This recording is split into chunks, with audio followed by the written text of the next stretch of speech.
Business जगत के जाने माने लोग आज हमारे साथ चर्चा में शामिल हो रहे हैं। हर क्षेत्र पर आज चर्चा करेंगे। उस चुनौती पर भी सवाल जवाब होगा जो ऐसे होम डिलीवरी के दौरान सामने है, या फिर फैक्ट्रीज में मजदूर कैसे सोशल डिस्टेंसिंग रखेंगे, कैसे नियमों का पालन होगा। आइए आपका परिचय उन खास मेहमानों से करा दें जो हमारे साथ चर्चा में शामिल हो रहे हैं। हमारे साथ अजय बिजली जो कि पीवीआर लिमिटेड के चेयरमैन और एमडी है, वो जुड़ गए हैं। मेंबर है CII committee on media and entertainment के। स्वागत है सर आपका। हमारे साथ रितेश अग्रवाल है जो कि फाउंडर है OYO Rooms and co chairman CII national committee on tourism and hospitality.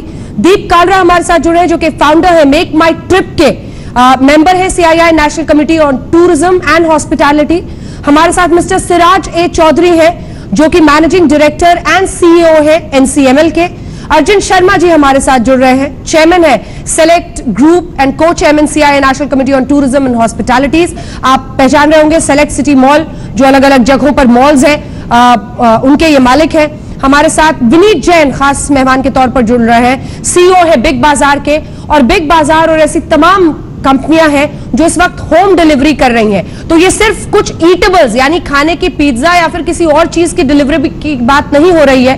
जो राशन भी हॉटस्पॉट्स में डिलीवर हो रहे हैं वो ऐसे ही फूड चेन्स के जरिए डिलीवर हो रहे हैं। कितनी बड़ी ये चुनौती बन सकती है, इसी पर मैं सबसे पहले शुरुआत आप ही से मिस्टर जैन करना चाहती हूं, क्योंकि आज की इस खबर के बाद एक बहुत बड़ी चुनौती आई है कि आप कैसे इसको कंट्रोल नियंत्रित कर पाएंगे आने वाले वक्त में। आप एक पिज्जा डिलीवरी बॉय, उसको पहले से ही कोमॉर्बिडिटी थी, दिक्कत थी, उसको किडनीज में प्रॉब्लम थी, वो डायलिसिस कराता था, बावजूद इसके उसको डिलीवरी बॉय की तरह यूज किया जा रहा था। उसकी तबीयत खराब हुई, मार्च में उसका टेस्ट पॉजिटिव आया। अब 72 ऐसे परिवार हैं जो क्वारंटाइन में चले गए हैं इस एक शख्स की वजह से। कैसे देखते हैं आप इस चुनौती को और क्या बताएंगे? देखिए, सबसे पहले तो मैं ये बोलूंगा कि बहुत सराहना करूंगा हमारे प्रधानमंत्री जी की, जिन्होंने जान और जहान का बहुत इंपॉर्टेंस दिया है। आने वाले टाइम पे सही टाइम पे लॉकडाउन किया, उसके बाद में जो हॉटस्पॉट है और नॉन जो अदर दिन दी हॉटस्पॉट है उनको दोनों को अलग करके उनके लिए जो करना है वो किया है। मैं आता हूँ सीधे आपके सवाल पे जो आप पूछ रहे हैं कि कैसे हम लोग अपने जो ये प्रॉब्लम है या जो भी है उसको कैसे इंश्योर करेगी जो भी है हमारे यहाँ पे ठीक चले। तो सबसे पहले तो जो हमारे वर्क प्लेस है, जो स्टोर्स है, उसको पूरे अच्छे से सैनिटाइज किया गया है। जो मेजर्स लेने हैं वो सारे मेजर्स लिए गए हैं। अभी हम लोगों ने एक काम और किया है कि हमने अपने सारे एम्प्लॉय से एक डिक्लेरेशन भी लिया है कि कोई घर पे कोई अगर बीमार है या उनकी कोई भी तबीयत खराब है या कुछ भी है तो वो वर्क प्लेस में बिल्कुल नहीं है, और बाकी जो है सब ठीक है, वो आके अपना वर्क प्लेस पे काम करें। वो काफी और भी मेजर्स इंटरनली हम लोग ले रहे हैं उस चीज के लिए, सो दैट कि हम लोग एक सिक्योर्ड और एक सुरक्षित तरीके से कस्टमर को स्टॉक डिलीवर कर पाए। जो कस्टमर हमारे स्टोर पे आ रहे हैं उनको अच्छे से हम लोग ट्रीट कर पाए। ठीक है मिस्टर चौधरी, मैं अब आपके पास आना चाहती हूं, क्योंकि स्टोरेज से लेके प्रोक्योरमेंट यानी एक तो पहले अनाज एकत्रित करना और उसके बाद लेना किसानों से, आगे चेन में इसको बढ़ाना, ये सब आपकी कंपनी देखती है। ये सब कुछ कैसे मुमकिन हो पाएगा? और 20 अप्रैल के बाद जो रियायतें खास तौर पर किसानों के लिए, ऐसी एजेंसियों के लिए जो प्रोक्योरमेंट करती है उनके लिए की जा रही है, उसमें आप क्या अपॉर्चुनिटी भी देखते हैं और साथ ही चैलेंज भी, यानी चुनौती क्या है और साथ ही अवसर क्या है?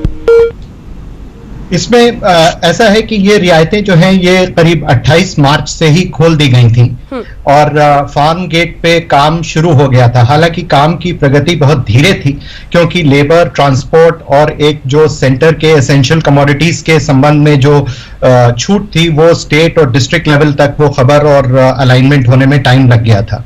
मगर अभी भी स्थिति यह है कि ज्यादातर फसलें, ये एक बहुत महत्वपूर्ण समय है किसान के लिए क्योंकि ये रबी की फसल की इस वक्त कटाई होती है और काफी जैसे ऑयल सीड्स हैं, दालें हैं, इनकी हार्वेस्ट हो चुकी है, गेहूं की भी हो रही है। अभी समस्या सिर्फ यह है कि मंडियां नहीं चल पा रही हैं और उनको चलाने की कोशिश की जा रही है। सरकार ने मंडियों को चलाने का आदेश दिया है, उसमें लिमिटेशंस रखी हैं कि एक दिन में कहीं पे 10 लोग से ज्यादा नहीं जा सकता, 10 किसान अपना माल लेके जा सकते हैं, कहीं 9 ले जा सकते हैं। मगर ये गति जो है, जिन मंडियों में लोग अक्सर, कुछ मंडियों में 5-5 हजार लोग रोज आ जाते थे, उसमें इतने कम लोगों के साथ व्यापार होना भी मुश्किल है और प्राइस डिस्कवरी भी मुश्किल है, क्योंकि मंडी एक ऐसा स्थान है जहां पे भाव का तय किया जाता है, आंका जाता है। उसका सोल्यूशन जो हम निकालने की कोशिश कर रहे हैं कि किसान बजाय अपने माल को मंडी में ले जाने के, अगर वो वेयरहाउस जो उसके पास हो वहां पे ले आए और वहीं पे उसका तोल और उसका टेस्ट हो के बोली लग सके, तो ये काफी कुछ जो कहा जाए कि प्रोक्योरमेंट या जो ट्रेडिंग होती है कमोडिटीज की, वो बजाय एक सेंटर में सब लोग एकत्रित हों, वो बहुत डिस्पर्स्ड हो सकती है। मगर उसके लिए एग्रीकल्चर, जैसे कि आप जानते हैं, एक स्टेट सब्जेक्ट है, उसमें अलग अलग राज्य सरकारों को इसके लिए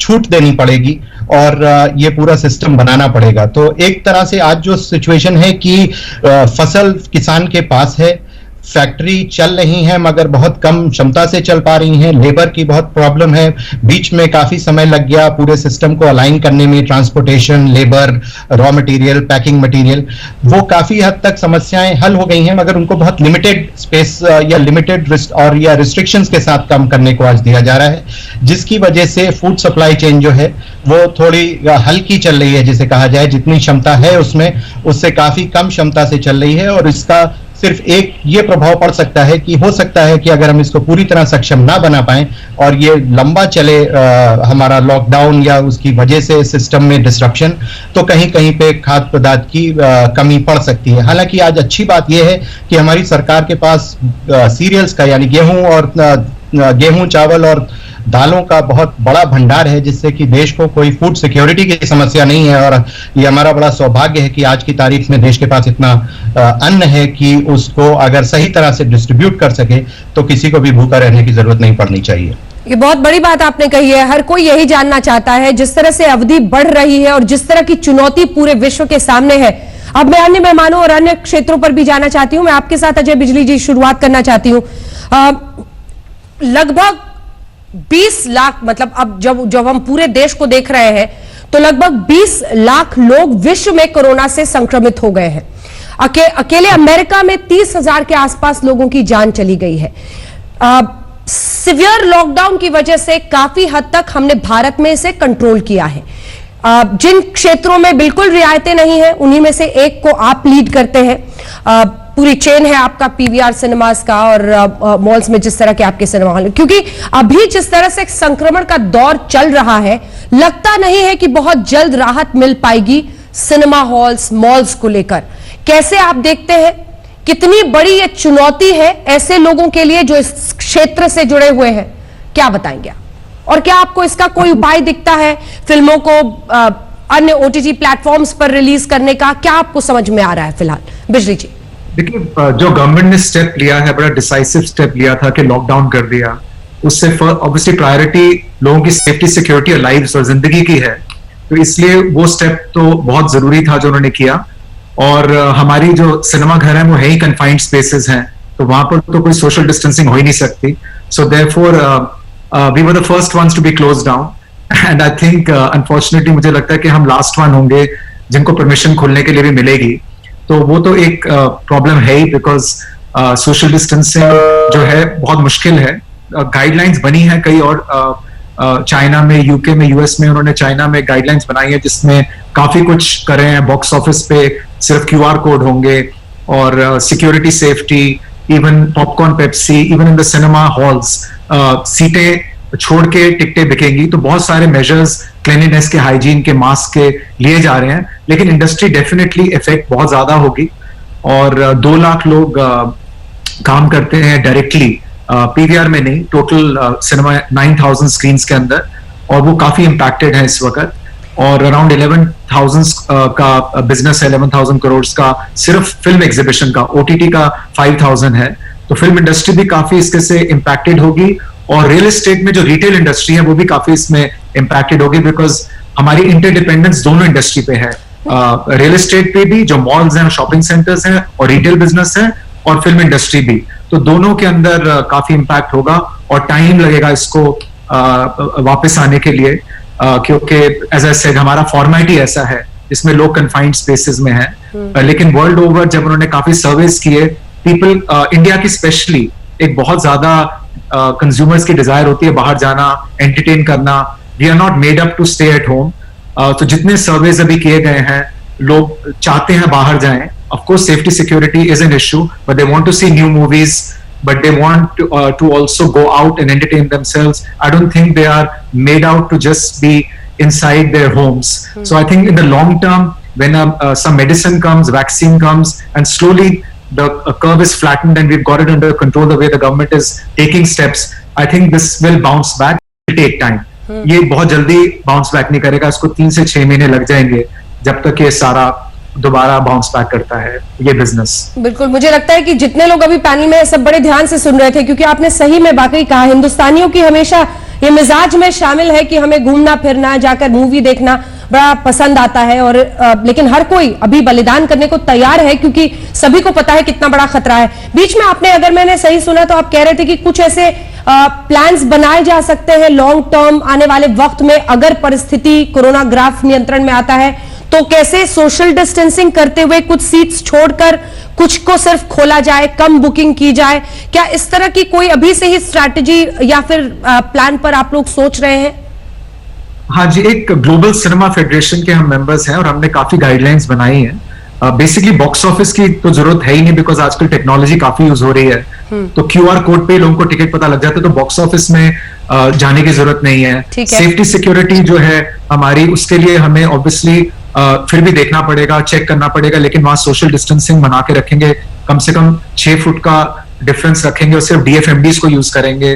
पॉपकॉर्न पेप्सी के लिए वेंडिंग मशीन आ सकती हैं, वो ट्राई करेंगे, वहां पर भी हम निशान बनाएंगे देखने के लिए कि डिस्टेंसिंग हो। अपने जितने हमारे एम्प्लॉइज हैं, specially after this incident that you spoke about earlier, we are going to make sure they are all tested regularly and some badge is given to them so that the customers don't feel uncomfortable जब वो deal कर रहे हैं हमारे employees के साथ। और auditorium के अंदर finally we will have to leave 1 row or 1 seat to make sure that people are feeling comfortable. I think mentally customers को comfortable feel करना हमारा बहुत जरूरी एक मकसद होगा और जो हम करेंगे। लेकिन as I said, this is only 3 to 6 month phenomena. Once the medicine comes out, vaccine comes out, the curve is flattened and we have controlled this disease, then naturally Indian people love to go out and watch movies. 1500 films get made every year, and मुझे लगता है कि bounce back कर जाएगी industry, but some support will be needing from the government. Very decisive support, the way they have closed down the cinemas like that. Some economic relief packages will be needed to make sure that the cinema industry revives. बिल्कुल, industry से जो सबसे बड़ी आवाजें हैं आप उनको सुन रहे हैं, और अजय बिजली जिन्होंने इस पूरी इंडस्ट्री को लीड किया है, वो अपनी तरफ से कहते हुए कि कुछ ऐसी लॉन्ग टर्म रणनीति बनाई जा रही है कि क्या सिनेमा हॉल में भी सोशल डिस्टेंसिंग रखकर हम फिल्म देख सकते हैं, क्या वहां पर भी जो बाहर में फूड के आउटलेट्स, खाने के आउटलेट्स होते हैं, वहां पर भी सोशल डिस्टेंसिंग हो, जैसा हम किराने की दुकान पर देख रहे हैं। इतना तो तय है कि इंसानी मिजाज, इंसान के जीने के तरीके, सब में कोरोना के बाद बहुत बड़ा बदलाव आएगा। और महत्वपूर्ण बात उन्होंने कही कि आज जो ये पिज्जा डिलीवरी बॉय के साथ हुए कोरोना संक्रमण के बाद एक चुनौती आई है, उसको देखकर ही इंडस्ट्री में तमाम लोगों को अब आगे सोचना होगा। अब हमारे साथ आइए, आपको लिए चलते हैं रितेश अग्रवाल, दीप कालरा। रितेश, युवा क्षेत्र में, युवा इंडस्ट्री में आप एक सकते हैं पहचान है एक तरह से, आप इंडस्ट्री में जिसने अपने बलबूते एक पूरे सेक्टर को खड़ा किया, जिसमें कैसे मीडियम कॉस्ट में लोग होटल्स बुक करके दूसरे शहरों में रह सकते हैं। आप फाउंडर है ओयो रूम्स के, और इसीलिए मेरा आपसे सवाल है, सबसे पहले तो आपकी पूरी इंडस्ट्री को, क्षेत्र को कैसा धक्का लगा है इससे? पूरे भारत के अगर हम इस वक्त की अर्थव्यवस्था को देखें तो किस तरफ जाता हुआ आप देख रहे हैं, और आप किस तरह की प्लानिंग अभी से बना रहे हैं अगर आने वाले वक्त में परिस्थितियां जरा सा भी नियंत्रण में आती हैं? रितेश। बिल्कुल अंजना जी, बहुत बहुत धन्यवाद मुझे शो में बुलाने के लिए। हमारे लिए सबसे जरूरत पूर्ण जो चीज है वो है लोगों की जाने, जिसके कारण जो लॉकडाउन सबसे पहले हुआ उसका पूरा हमारा CII टूरिज्म बोर्ड और हमारी कंपनी पूरी तरह से स्वागत करती है, बिकॉज उसी कारण से अभी तक जो है कर्व फ्लैट रहा है। जैसे कि आपने बताया, सारी दुनिया में बड़े से बड़े देश जहाँ का हेल्थ सिस्टम बहुत स्ट्रांग है, जहाँ पे सेफ्टी सिक्योरिटी बड़ी अच्छी है, वहां पे लाखों में केसेस बढ़ रही हैं, और वो दिन दूर नहीं जब वो टेंस ऑफ लैक्स में जा सकती है। तो उस कारण से लॉकडाउन का डिसीजन बिल्कुल सही है।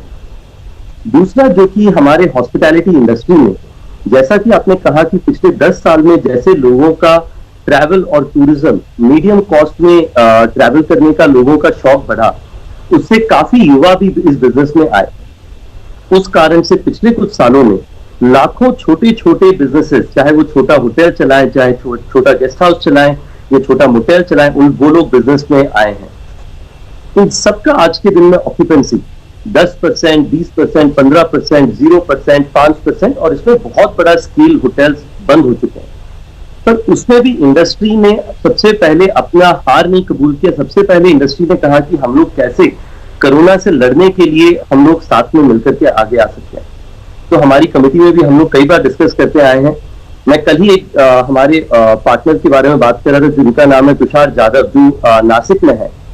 उनकी एक छोटी सी होटल है और उन्होंने मुफ्त का हर रोज 400 से 500 लोगों का खाना जो डेली वेज लेबरर्स हैं उनको मुफ्त में प्रोवाइड कर रहे हैं। और उनके होटल में जो स्टाफ है, उनके सारे स्टाफ की तनख्वाह उन्होंने महीने की शुरुआत में एडवांस में प्रोवाइड कर दी है। इस तरीके से हॉस्पिटैलिटी इंडस्ट्री सामने आई है सपोर्ट करने के लिए इस पूरे इकोसिस्टम को।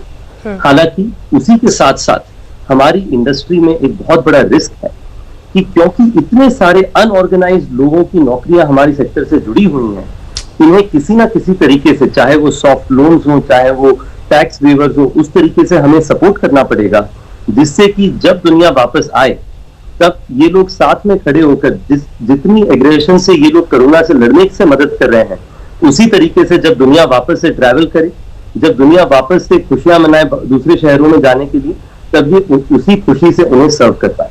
मेरा बस वही सोच रहेगा। आखिरी में जब पूरे सिचुएशन के अंदर में जब दुनिया वापस खुलेगी, जैसा कि कहा गया कि जब कंपनीज वापस खुलेंगी, उन्हीं के एरिया में या उन्हीं जगहों में उन्हें रहने का जगह देना पड़ेगा और क्वारंटाइन सेंटर्स इनेबल करनी पड़ेगी।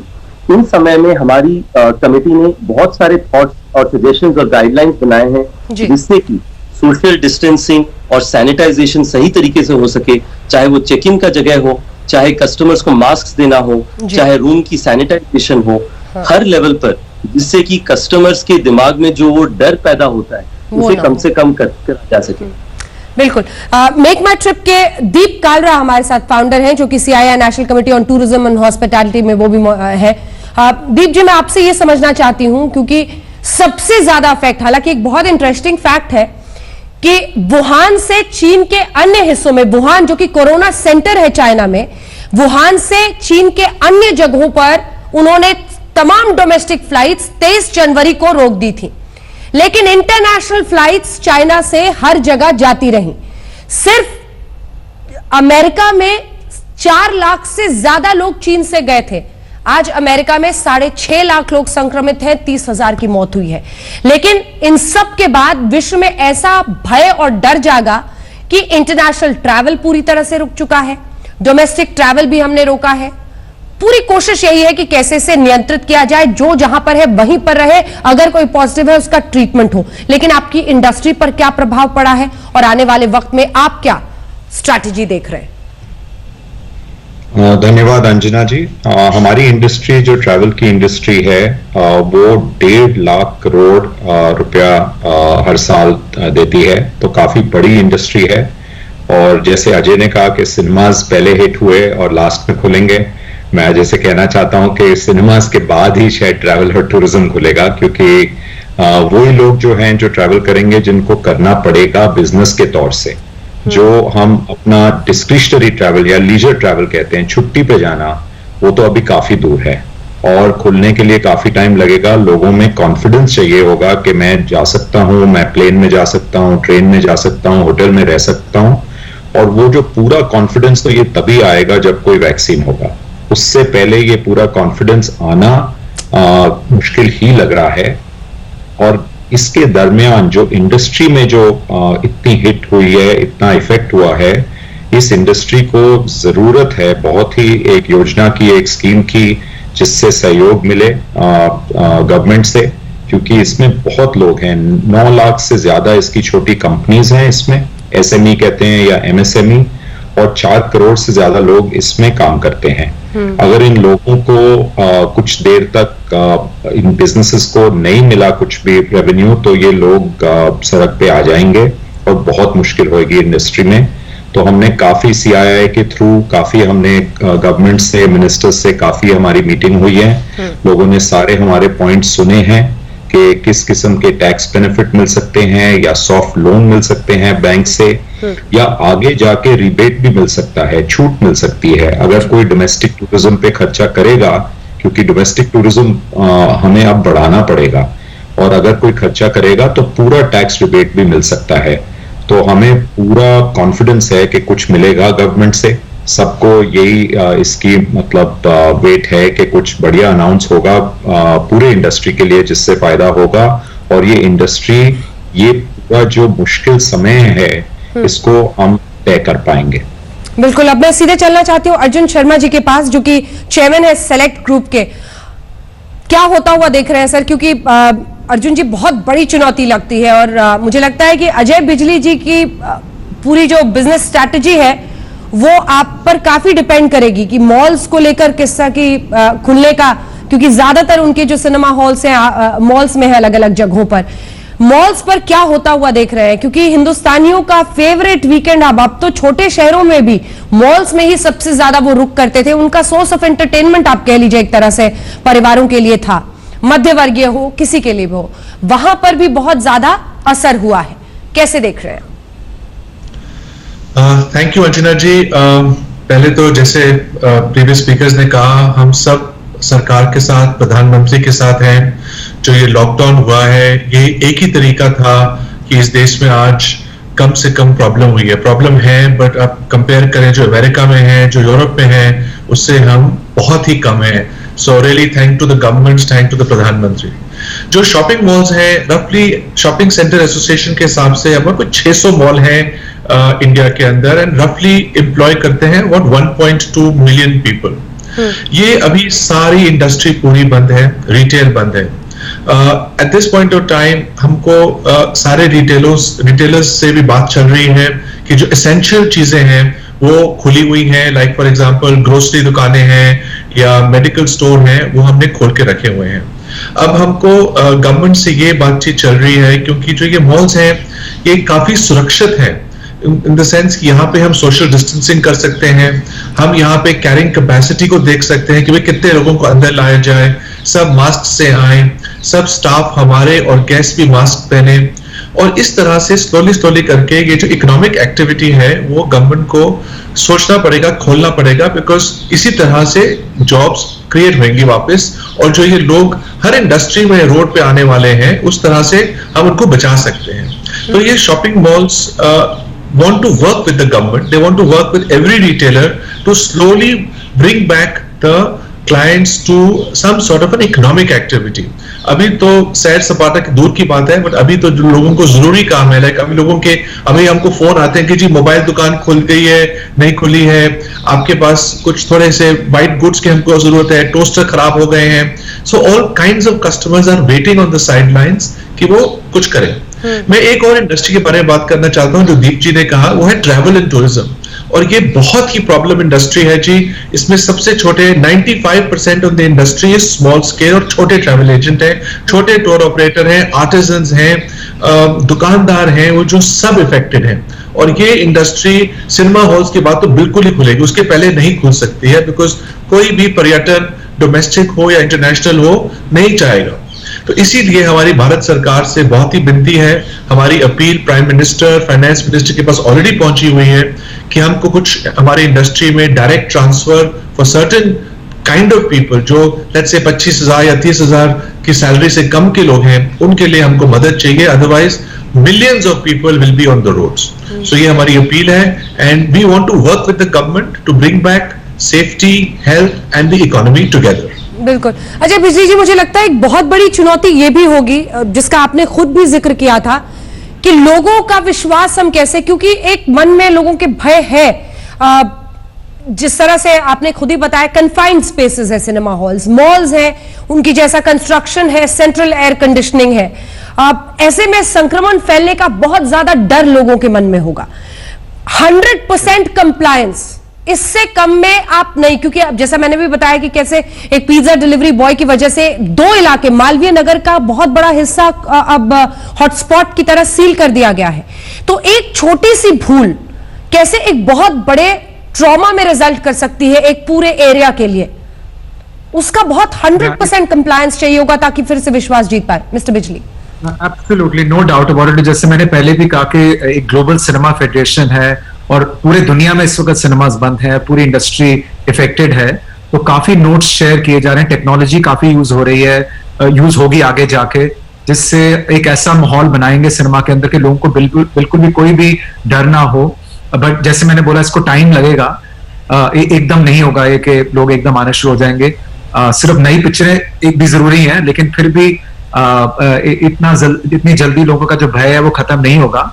लेकिन मुझे फिर भी ह्यूमैनिटी पे बहुत बिलीफ है, अपने इंडियन कंज्यूमर पे बहुत बिलीफ है कि लोग दोबारा जरूर आएंगे। और because human beings are not hard wired to stay at home, they have to go out, they have to socialise. और हमारी जो इंडियन कंज्यूमर है, सो 3 से 6 महीने का इफेक्ट जरूर होगा। और उस दौरान हम बहुत ट्राई करेंगे, जितना कर सकते हैं, वर्ल्ड स्टैंडर्ड्स, बेस्ट स्टैंडर्ड्स जो भी हैं, देखने के लिए कि लोग बिल्कुल किसी तरीके से भी उनको कोई ऐसा ना लगे कि उनको कोई कंटामिनेशन हो जाए। Arjun was in my school only, so my cinemas are with Arjun. We'll work with Arjun and other developers to make sure that we are in it together.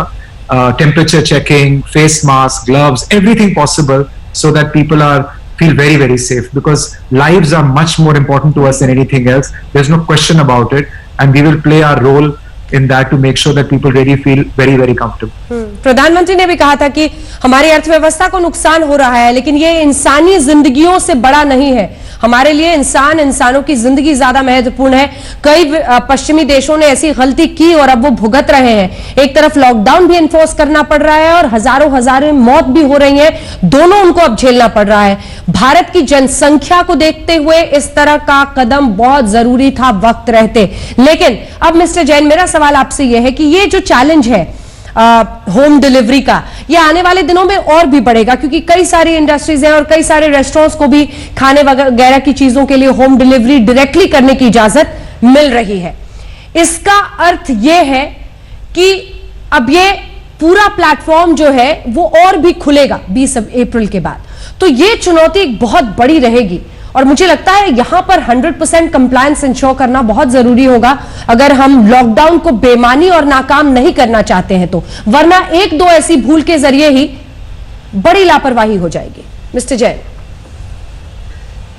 देखिए, necessity is the mother of invention. तो अभी मैं अगर जैसे बोलता हूं, जैसे जो हमारा मॉडल है बिग बाजार, उसके अंदर हमारी जो मेजोरिटी ऑफ जो सेल आती है वो आती है, कस्टमर आते हैं हमारे यहाँ, शॉप करते हैं, उनको सर्व करते हैं। बट अभी जो करंट सिनारियो है उसके अंदर हम लोगों ने अपना जो होम डिलीवरी बिजनेस है वो काफी गुना मल्टीप्लाई कर लिया है। एक इवन जो हम लोग ऐप भी लॉन्च करने वाले थे पहले, वो अभी इसी दौरान लॉन्च हो गया हमारे यहाँ पे। तो अभी कस्टमर चाहे तो ऑनलाइन जाके ऑर्डर भी दे सकता है और हम लोग उनको सर्व कर सकते हैं। जो आपने अपॉर्चुनिटी की बात की, आई थिंक ऑलरेडी जहां पे होम डिलीवरी की सुविधाएं चाहिए, ऑलरेडी जो सर्विस प्रोवाइडर है, आई थिंक काफी बिजनेस मल्टीप्लाई हुआ है। बट इसके साथ मैं फिर भी एक चीज फिर बोलूंगा कि आज अगर हम लोग जिस तरह से हमारे यहाँ पे कंजम्पशन हो रहा था, हार्डली जो होम डिलीवरी मॉडल है, शायद मेरे पास कोई सही आंकड़ा नहीं है अभी सामने में, बट फिर भी not more than 1% of the total consumption शायद होम डिलीवरी सर्व हो रहा होगा। बट सडनली हम लोग चाहेंगे पूरा का पूरा होम डिलीवरी पे मूव कर जाए तो शायद वो भी पॉसिबल नहीं है। तो कहीं ना कहीं अपने को मिडवे सॉल्यूशन निकालना पड़ेगा। एक तो ऑब्वियसली जो मैं बोला कि अभी ऑनलाइन ऐप लॉन्च कर दिया है, जहां जितना फोन पे या जो कॉल लेके या हमारे जो अमेजोन से जो टाई अप है वहां से भी हम लोग होम डिलीवरी कर रहे हैं। बट उसके साथ में मेरे हिसाब से जहां पे हॉटस्पॉट नहीं है या इवन जहां हॉटस्पॉट भी है, कहीं ना कहीं एक सिस्टमेटिक शायद डिसिप्लिन तरीके से हम लोगों को एक लिमिटेड आवर्स के अंदर में कस्टमर को अलाउ करना पड़ेगा, सो दैट जाके वो लोग अपना शॉपिंग करें, बेसिक नीड लेके आए। ये एक ध्यान में रखना बहुत जरूरी है। तो दोनों ही चैनल को हमको एक साथ में रखना पड़ेगा। और जैसा कि अभी अर्जुन जी ने बोला कि मॉल एनीवे बहुत ज्यादा सिक्योर्ड है, वहां पे ऑलरेडी कंप्लायंस प्रोसेस वगैरह बहुत एडहेरेंस वगैरह रहता है, सो मेरे हिसाब से ज्यादा सिक्योर्ड प्लेस है, तो उसकी तरफ गवर्नमेंट को एक बार देखना चाहिए। जी, मैं जल्दी रितेश अग्रवाल और दीप कालरा जी आपसे एक सवाल लेना चाहती हूँ। रितेश, आपके साथ शुरू करते हुए, देखिए, असाधारण वक्त पर असाधारण कदम और बदलाव करने की जरूरत होती है। जो वक्त के हिसाब से बदल जाता है वो सर्वाइव कर जाता है, नहीं तो मुश्किलें आती है। मैं इसलिए ये सब कुछ भूमिका बना रही हूं क्योंकि कॉन्टैक्ट लेस सर्विसेज, मतलब कोई भी अगर आप किसी को सर्विस दे रहे हैं, कांटेक्ट को कैसे आप ह्यूमन टू ह्यूमन कांटेक्ट को कैसे आप बिल्कुल नेगेटिव की तरह, जीरो की तरफ ले जाएं, ये हर इंडस्ट्री में अब चैलेंज बनकर उभरने वाला है आने वाले वक्त में। जो इसको साध पाएगा वो सर्वाइव कर पाएगा। क्या मैं सही नहीं कह रही? बिल्कुल अंजना जी, आप बिल्कुल सही कह रही हैं। और मेरे हिसाब से आज जो भारत देश का युवा है, भारत सारी दुनिया में आप एक तरीके से देखें तो अमॉन्ग द यंगेस्ट कंट्री में आता है। मुझे लगता है भारतीय युवा के लिए भी ये बहुत बड़ा अपॉर्चुनिटी है, क्योंकि दुनिया की जो सबसे अच्छी नई बिजनेसेस शुरू होती हैं युवा एंटरप्रेन्योर से, वो मुश्किल समय में शुरू होती है, चाहे वो 2008 का रिसेशन हो, चाहे वो दूसरे इकोनॉमिक शॉक्स हो। तो मुझे लगता है आज के दिन में जो भी नया एंटरप्रेन्योर अपने बिजनेस को आफ्टर कोरोना के दौर पे अपने बिजनेस को तैयार करेगा, उसकी सक्सेस की संभावनाएं बहुत ज्यादा है। और हमारी इंडस्ट्री में भी technology, contactless check in, contactless cleaning of rooms, ये सारी चीजों के ऊपर में काफी सिग्निफिकेंट इन्वेस्टमेंट होने वाली है हमारे हिसाब से। बिल्कुल, और वही रास्ता भी निकलेगा। दीप कालरा, अगर मैं सही हूं तो आपका काफी योगदान रहा है आरोग्य सेतु में, जिसके जरिए डिजिटली मैपिंग हो रही है और लोग अपना स्टेटस देख सकते हैं कि वो कोरोना के नजरिए से हेल्दी है या नहीं है, जो ग्रीन जोन, ऑरेंज जोन। मैं चाह रही थी एक बार वही सवाल का जवाब आप भी दें कि आपकी इंडस्ट्री में कैसे आप ये कॉन्टैक्ट लेस की तरफ बढ़ सकते हैं, क्योंकि ट्रैवल है, फ्लाइट है, सीट्स करीब है, प्लेन्स है, ये सब डिपेंड करता है। लेकिन सोचना पड़ेगा, क्योंकि ये 15 दिन बाद हम लॉकडाउन के जरिए सिर्फ शायद आगे पुश कर रहे हैं, जब तक वैक्सीन ना हो उसमें भी अभी 1 से 1.5 साल लग सकता है, तो आगे के लिए स्ट्रैटेजाइज करना ही होगा। मैं दोनों पर आपका कमेंट चाह रही थी, मिस्टर दीप। बिल्कुल ठीक फरमाया अंजना जी। हमें वो बिजनेस जो कहते हैं ना, री इमेजिन करना पड़ेगा। इसका मतलब है फिर से कल्पना करना पड़ेगा कि पोस्ट कोविड बिजनेस कैसा होगा, और हर जगह जहां अभी ह्यूमन कांटेक्ट बहुत था वो बिना कांटेक्ट के कैसे कर पाएंगे। तो ऑनलाइन बिजनेसेस जैसे हम चलाते हैं वो तो ठीक है, आप टिकट बेच सकते हैं, होटल रिजर्वेशन दे सकते हैं, पर उसके बाद आफ्टर ऑल किसी ने वहां जाना है, एयरलाइन में जाना है या होटल में जाना है, तो जैसे रितेश ने कहा ऐसे हमें सोचना पड़ेगा कि होटल में कैसे होगा। मुझे लगता है कि जो पहली चीज जो वापस आएगी वो होएगी ड्राइविंग हॉलिडेज।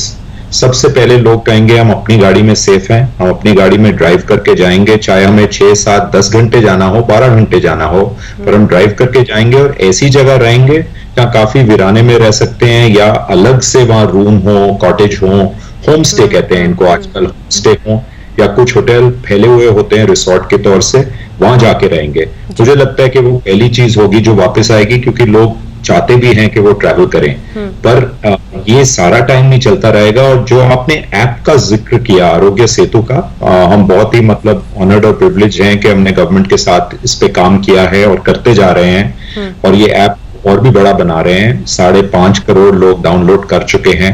मैं सोचता हूँ इस ऐप के जरिए काफी लोग, अगर हम ये ऐप को यूज करें, इसके जरिए काफी लोग इसको एक पासपोर्ट के तौर से, एक ई पास के तौर से यूज कर सकते हैं एंट्री के लिए। चाहे आप मॉल की बात कर रहे हो या होटल की बात कर रहे हो या एयरलाइन की बात कर रहे हो। आजकल काफी RWA हमसे बात कर रहे हैं, कह रहे हैं कि हम ये ऐप से RWA में एंट्री दिखा सकते हैं कुछ लोगों की। जरूर हो सकता है। तो जैसे और लोग ये ऐप को यूज करेंगे, 10 करोड़, 20 करोड़, 30 करोड़ लोग, उससे इसका ज्यादा फायदा होगा और सब बिल्कुल दीप जी। हाँ, क्योंकि उसमें आपका स्टेटस दिख जाएगा कि आप कोरोना को लेकर आप हेल्दी हैं या फिर आप पर रिस्क है, वो अलग जोन है, या फिर आप पॉजिटिव है तो अलग जोन है। तो ये एक आप कह सकते हैं रेडी चेक है, जो कि कोई भी देख सकता है आपकी किसी भी एंट्री पॉइंट पे। एक ब्रेक के लिए हम रुक रहे हैं, लेकिन अब आइए आपको दिखाते हैं हेलो ऐप की पेशकश। कभी कभी किसी को जान जहान और जरूरी सामान आप देख रहे हैं। अर्जुन शर्मा जी, जल्दी जल्दी कंक्लूडिंग रिमार्क्स आपसे, क्या समझ में आ रहा है अर्थव्यवस्था में, क्या फिर से जान ला पाएंगे हम मिलके? जरूर मैडम, हिंदुस्तान में ये we have a never die attitude, और जब जहां जान है तो जहान है। And at this point of time it is about survival, it is about making sure कि जो इंडस्ट्रीज हैं वो चले, शुरू करें। एंड हम सरकार के साथ काम करना चाहते हैं, उन्हीं के साथ मिल के कंधे से कंधे करके जो हम छोटी सी इकोनॉमिक एक्टिविटी शुरू करना चाहते हैं, उसी तरह से रोजगारी होगी, सेफ्टी होगी, and I think shopping centres will be very happy to work. एक हमने नया वर्ड कॉइन किया है, सुरक्षा मॉल्स। हम सारे 600 मॉल्स अब तैयार हैं इनको करने के लिए कि हम सुरक्षा मॉल चलाएंगे, पूरी सेफ्टी से चलाएंगे, with carrying capacity, social distancing, इसी तरह से सरकार के साथ काम करना चाहते हैं। सुरक्षा मॉल्स इंटरेस्टिंग कॉन्सेप्ट है। जल्दी से एक कमेंट आपसे मिस्टर बिजली, सुरक्षा सिनेमा। हाँ, सुरक्षा सिनेमा। और सिर्फ एक ही इस पैनल पे मैं ये जरूर बोलना चाहता हूँ इस फोरम के अंदर के गवर्नमेंट से अगर सपोर्ट मिल जाए, बिकॉज ये काफी एक हमें टाइम लगेगा to come back into life, and even the industry needs a ventilator. So बहुत गवर्नमेंट्स ने वेज सब्सिडीज दी है, जीएसटी डेफरमेंट दी है और सॉफ्ट लोन्स दिए हैं। तो जिस डिसाइसिवनेस से गवर्नमेंट ने बंद किया है सब कुछ और लाइव्स को प्रोटेक्ट किया है, उसी तरीके से अगर कुछ एंजाइटी हम सबकी कम हो जाएगी, अगर कुछ हमको रिलीफ और बेनिफिट मिल जाए, बिकॉज ये काफी एक इम्पोर्टेंट स्टेपल डाइट है लोगों की फिल्म देखने जाना। और जैसे मैंने कहा कि दो इंडस्ट्रीज पर बहुत अर्जुन की industry, real estate and malls और फिल्म इंडस्ट्री दोनों डिपेंडेंट है। तो कुछ अगर रिलीफ पैकेज मिल जाए तो 6 महीने के लिए तो बहुत अच्छा हो जाए।